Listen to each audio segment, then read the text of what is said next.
Well, good morning, my friends. I'm sure you're probably wondering, what is she doing with all the boxes?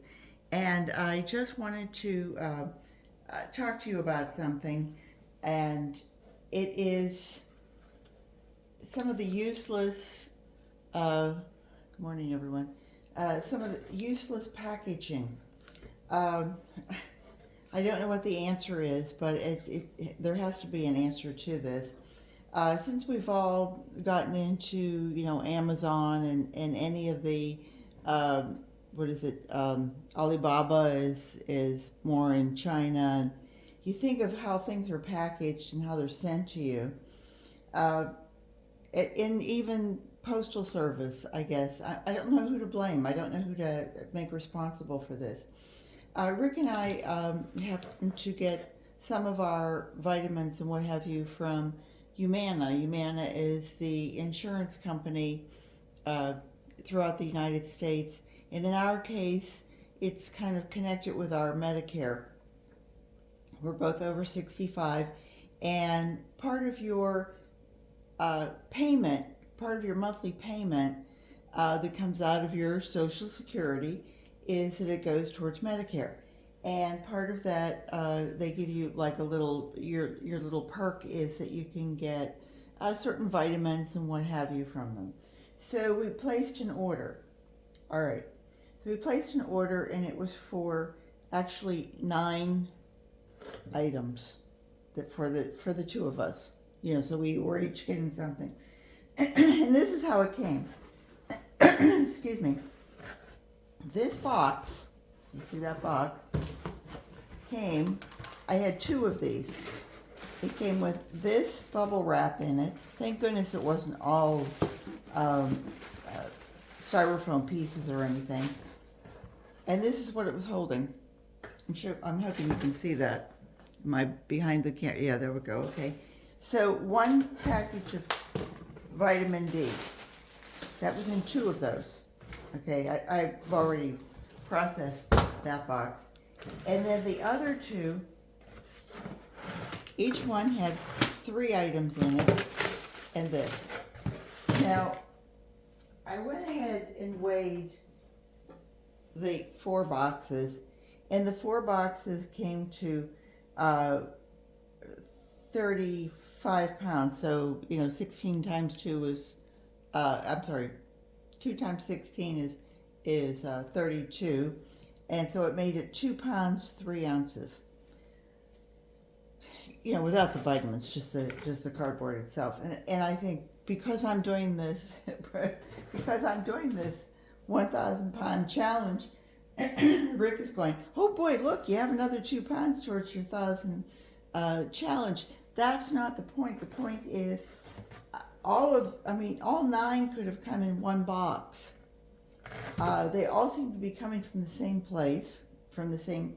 Is it that the guy who's putting out the, vitamin D? He only gets to do one thing. I don't know what the answer is. If you know an answer, we received an email saying your package has come, and if you have any feedback, please let us know. And of course, we will. I haven't gotten into it yet, but we will. Okay, so moving right along. This is week 4. I have a few other little suggestions for you. And I was thinking that people who didn't want to do this challenge because, they don't have worms, or they don't have a compost pile, or they don't have time. If you're a gardener at all, of course, using your coffee grounds is great to add into your soil. Spread it around the base. It will detract any bugs or what have you. But if you don't have a use for your coffee filters, think about this. When I'm making my pots up for, I'm planting my amaryllis yearly, or if I'm planting my vegetables in pots, it has a hole at the bottom, And a lot of the times what you can do is you can take a little stone and put it there so that all the soil doesn't run out, but you still have a gap. You can use a cork depending on the size of it. But one of the things that I've found over the years is I will take my coffee filters, and I usually use at least 2 ply. And the coffee filters are made out of a cotton. It biodegrades, but it biodegrades in such a way that even after about 6 months, if you lift it up, you can still see the fibers holding on that have almost become like the soil. And actually, it almost looks like hair roots. And so it holds back your soil. It isn't washing away all the time. I've been gardening for over 50 years, and I mean, there's always, soil left in your trays or what have you. So that was just a tip. If you guys already know this and I'm preaching to the choir, then good for you. We went to lunch the other day, and they had napkins so that they don't have to wash the cloth napkins, which is great for the company. And they don't care if you take it. This is all just crumbled and thrown away. A lot of the times I'll just take the napkins, unless of course I'm eating with pigs or something, and then, I don't want all that in my worm bin or my compost. But for the most part, I mean, we're average people. You get that little smear of butter on your face and you wipe it off. So stick them in your purse. I mean, for guys, you probably don't have a purse, but, fold it over, stick it in your pocket and bring it home. And I do that also whenever I'm out places and I use the ladies' room, and I wash my hands, and I take that paper towel, and I usually use that paper towel, instead of throwing it away, I usually use it to open the door again. It keeps me protected. I've done it for years. Not COVID, I've done it for years. I have Crohn's disease. I'm very careful about myself, and touching germy places, I have avoided. It never occurred to me that when I got home, I used to just, throw that away. Now I give it to the worms. So it's just something else. You guys already know all the things that I'm doing with, paper towel rolls, toilet paper rolls. One other thing that I thought of that it occurred to me that I hadn't mentioned before was corks. Now, cork is normally made out of cork from a cork tree. I think Greece is the main country that still produces something like 90% of the cork used throughout the world. If you're a wine drinker or champagne drinker, I am. I save my corks. You can cut them in half and lay them down and make a pattern and glue it onto something and have a little board.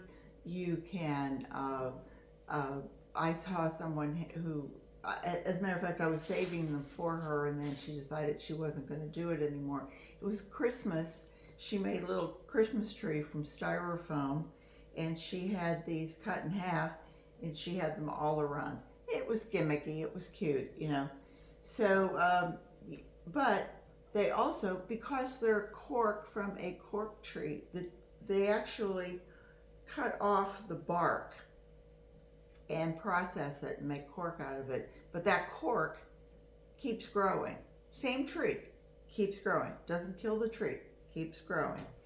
They're like, 1,000 years old for some of these trees. You can also use these in your compost.